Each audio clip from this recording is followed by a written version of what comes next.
Students,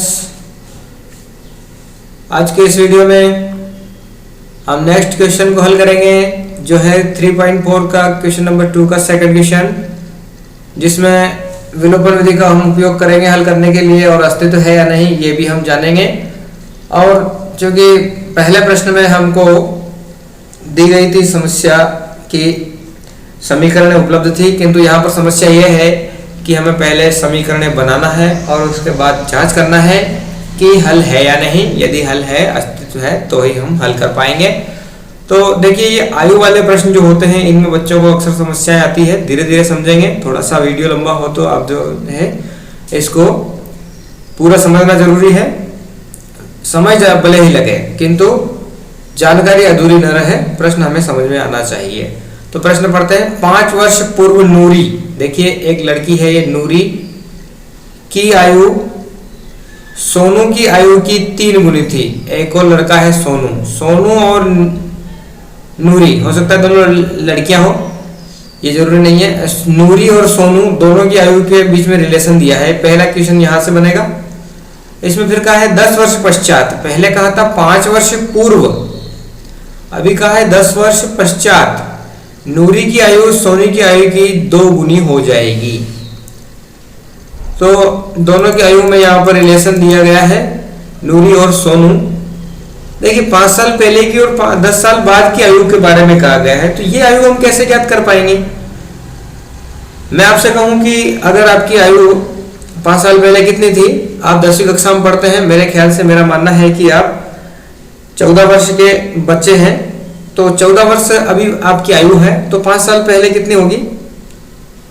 निश्चित ही 9 वर्ष के आप होंगे अगर आपकी आयु 14 वर्ष है। तो ये जो पूर्व की आयु और पश्चात की आयु है ये हम वर्तमान आयु से ज्ञात कर सकते हैं। पूर्व की यानी पहले की आयु ज्ञात करना है तो हम पहले छोटे थे इसलिए घटाना होगा, और बाद की पश्चात की ज्ञात करना होगी तो हम यदि जीवित रहे तो बड़े हो जाएंगे। प्रश्न जो है थोड़ा गणित जो है इसी प्रकार से चलता है, जो कहा गया है उसी को मानना पड़ता है।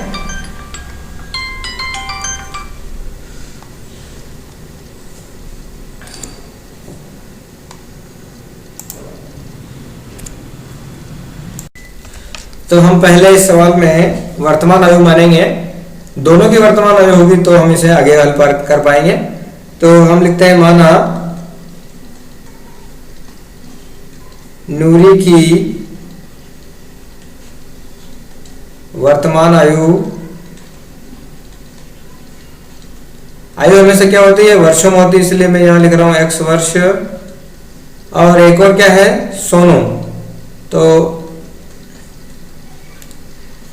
सोनू की वर्तमान आयु क्या मान लेते हैं? y वर्ष मान लेते हैं। पूरे अध्याय में हम x और y का उपयोग कर रहे हैं, 2 चर राशियों के रैखिक समीकरण युग्म है इसलिए, ठीक है। अब प्रश्न क्या कह रहा है उसके अनुसार इसमें कहा है कि 5 वर्ष पहले नूरी की आयु, तो देखिए नूरी की आयु अभी x है तो इसमें से हम 5 घटा लेंगे। कितनी थी? बराबर क्यों लगाया मैंने? क्योंकि इसमें कहा गया है कि सोनू की आयु की 3 गुनी, तो सोनू की आयु भी क्या है? 5 वर्ष पहले की है, 3 गुनी है इसलिए 3 का गुणा, परंतु किसमें? सोनू की आयु में। तो सोनू की आयु भी क्या होगी? 5 वर्ष पहले की होगी, इसलिए हमको मिलेगा इस प्रकार से इक्वेशन। 5 साल पहले की ये नूरी की आयु है और y-5 जो है ये सोनू की 5 साल पहले की आयु है। इसके 3 गुने के बराबर थी, 3 गुनी थी यानी उसके 3 गुने के बराबर हो जाएगी, ठीक है। इसे आगे हल करेंगे x-5 equal to 3y minus 15, 3 5 15 हो जाएगा। इसे और आगे हल करेंगे x-3y इक्वल टू -15 और 5 इधर आएगा तो माइनस का 10 आपको मिलेगा, ठीक है। ये इक्वेशन नंबर 1 हो चुकी है। पुनः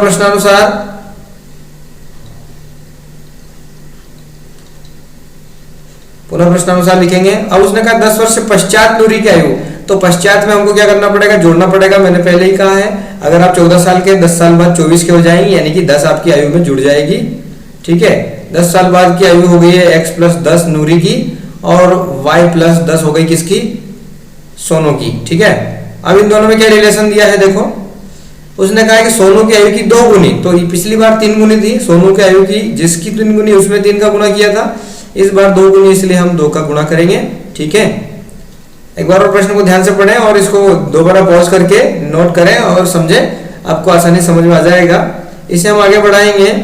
x प्लस 10 इक्वल टू 2 का y में गुणा किया 2y प्लस 20। थोड़ा हमारा पेट ये ऐसे ही काम कर रहा है, तो पेट पर थोड़ा पेन चल नहीं रहा है सही ढंग से। इसे आगे हल करेंगे, स्पीडली काम नहीं हो पा रहा है, तो 2y को हम इधर ट्रांसफर करेंगे, तो x minus 2y equal to 20 और 10 इधर आएगा तो माइनस होगा, तो ये बचेगा आपके पास 10। ठीक है, ये इक्वेशन नंबर 2 हो जाएगी।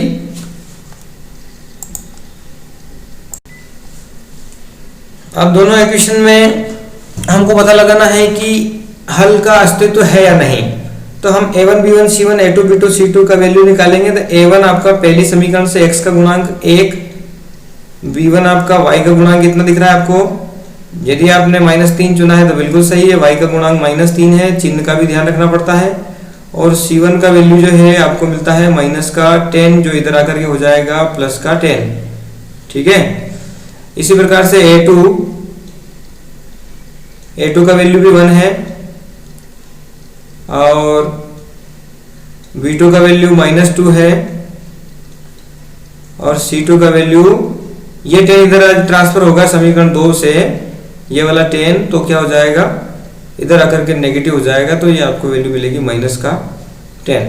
ठीक है, अब a1 बटा a2 का मान कितना होगा, a1 बटा a2 का मान 1 में 1 का भाग होगा, तो कितना मिलेगा, 1 बटा 1 यानी कि 1 मिल जाएगा, सीधे लिख दे रहा हूं मैं। और b1 बटा b2 का मान जो है ऋण 3 बटा ऋण 2 होगा, तो ऋण से ऋण कट जाएगा और मैं सीधा ही लिख रहा हूं 3 बटा 2। तो चूंकि a1 बटा a2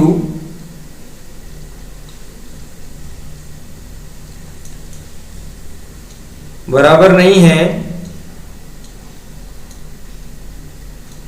b1 बटा b2, पिछले सवाल की बात ही, अगर ये बराबर होता तो हम तीसरे को चेक करते हैं ना, और तीसरे में बराबर नहीं आता तो कोई अद्वितीय हल नहीं होता, लेकिन यहाँ पर ऐसी स्थिति नहीं है, तो यहाँ क्या होगा, एक अद्वितीय हल होगा। ठीक है, यहाँ पर लिख देते हैं एक अद्वितीय हल होगा, यानी अस्तित्व है।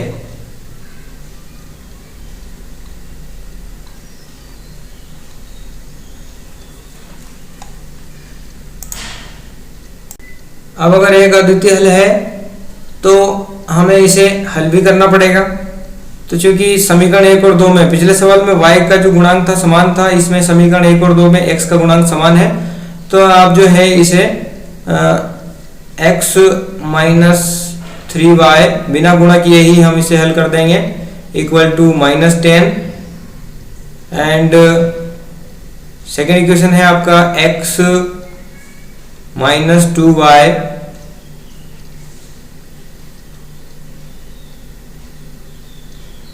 Equal to +10। ठीक है, अब थोड़ी जगह छोड़ करके हम यहाँ पर लाइन खींचते हैं ताकि चिन्ह बदलने की आवश्यकता पड़ी तो हम चिन्ह बदलेंगे। अब देखिए x का गुणांक समान है, चिन्ह भी समान है, तो पीछे लिखना है आपको घटाने पर। ठीक है,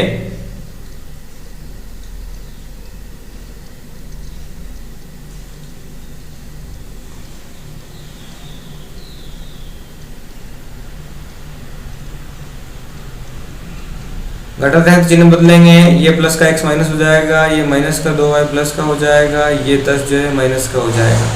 तो यहाँ पर x positive x negative cancel हो जाएंगे एक दूसरे से, -3y और +2y माइनस का y बनेगा, और -y इक्वल टू होगा माइनस का 20, तो माइनस से माइनस कैंसिल हो जाएगा और y इक्वल टू मिलेगा आपको 20।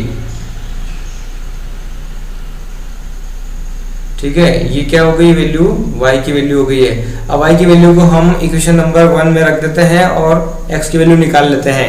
इक्वेशन नंबर 1 है x माइनस 3 y, यानी कि y में y का मान भर देंगे हम 20।